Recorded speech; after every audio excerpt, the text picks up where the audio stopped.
سلام و درود به پایان با کل مخلصان برنامه‌های تلویزیونی ورزش. این برنامه در شبکه‌های اجتماعی است. ما فردوس خورسندم. رفتیم.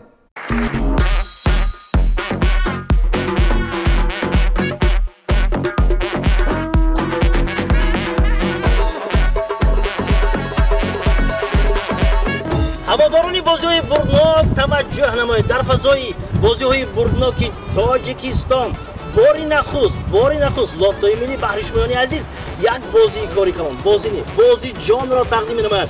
اینک شماره چیپتای ما 7000 دلار را تشکیل می‌دهد. نرخ یک چیپت 350 سامانی بوده. عزیزان دل شاه جایزه ها را به شما پیشکش می‌نمایم. مرحمت.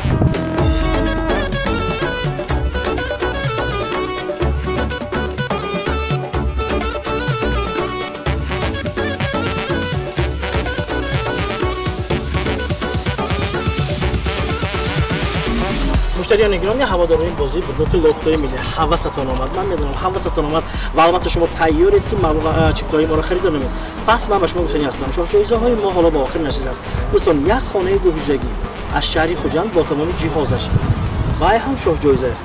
این هم تمام نیست.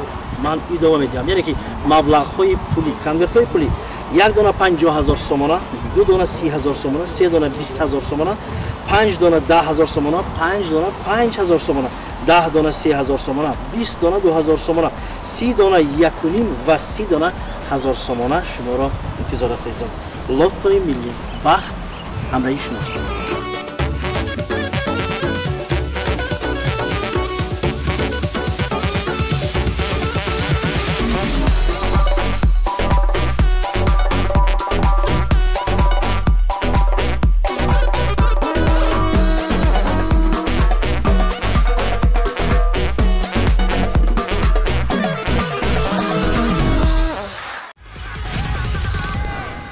امروز درباره لیگ چمپیون‌ها حرف میزنیم. امروز دقیقاً معلوم شد که کدام دسته‌ها در مرحله پلی آف بازی میکنند. اتلتیکو مادرید حتی به همان لیگ اروپا هم نرفت. خلاص اگر مقایسه کنیم چمپیونات‌های آلمان، انگلیا و ایتالیا فعلا بهترین در جهان به حساب میروند. از 5 اشتراکچی بوندسلیگا 4 تاش لیپزیگ، باواریا، باروسیا و آینتراخت به مرحله حذفی رفتند و از پرمیر لیگ انگلیا باشد دسته‌های لیورپول، منچستر سیتی، چلسی و تاتنهام حقوق اشتراک در این دور را دارند. سری آ رو میگفتیم از تو 5 چمپیونات‌های اروپایی بعد فرانسه دومین چمپیونات سوئیس است که نه. از اینجا هم میلان، ناپولی و اینتر در گروه خود بهترین بودند و راحت دور یکش نهایی را به دست آوردند. از لالیگا اسپانیا ریال مادرید تنها به مرحله پلی آف رفت و از لیگ یک فرانسه باشد تنها با PSG میسر گردید که به راوند بعدی راحت گیرد. برای چی ما بوندسلیگا رو فعلا از همه بالا میمونیم؟ چون از 5 اشتراکچی مرحله گروهی لیگ چمپیون‌ها قریب همه‌شان در دو مسابقه بانفوذ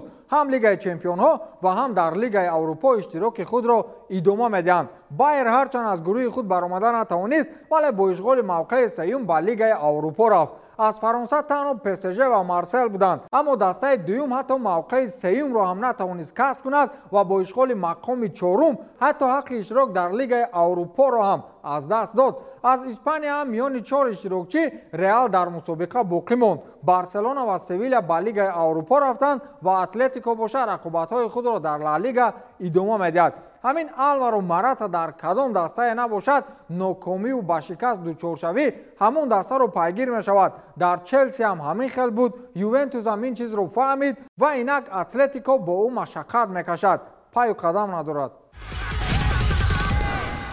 PSG یکی از اون دسته‌هایی است که به مرحله پلی آف راحت به دست آورده است. هرچند به قول خودشان یکی از گیگان دسته اروپایند ولی در گروه آنها بعد پورتو جای گرفتند. اینجا میتوانیم دستاوردهای انفرادی هیئت PSG را مورد توصیف قرار دهیم. کیلیان امباپه یکی از آن فوتبالبازان به حساب می‌رود که بانگ و نامش همیشه در قطار فوتبالبازان رقم 1 صدا می‌دهد. دیروز این فوتبالباز در رقابت با یوونتوس گل اول دیدار را زد و با این از 40مین گلش در لیگ چمپیون‌ها استقبال گرفت. فرانسوی با این اولین فوتبالباز تاریخ مسابقه مذکور گردید که در سن 23 سالگی در لیگ چمپیون‌ها 40 گل زده است.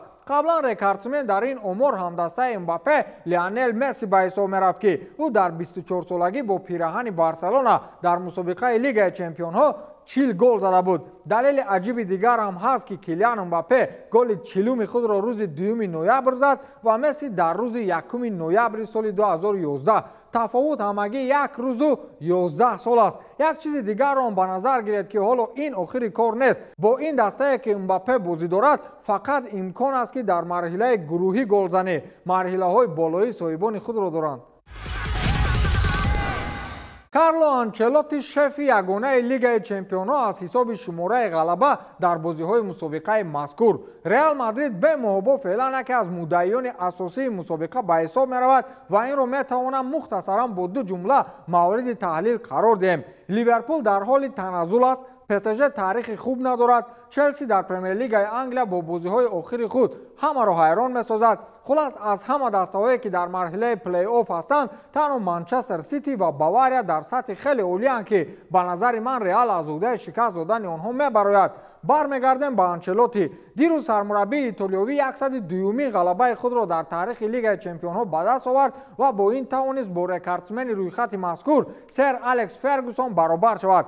فرگوسون با منچستر یونایتد همگی در لیگ چمپیون‌ها 102 مرتبه غلبه به دست آورده است که حالا آنچلوتی 63 ساله با دسته رئال امکانی با پورگی از او گذشتن را دارد. عجایب این است که برای به دست آوردن چنین دستاورد کارلو آنچلوتی چقدر مبلغ صرف کرده باشد. مثلا پپ گواردیولا میلیاردها.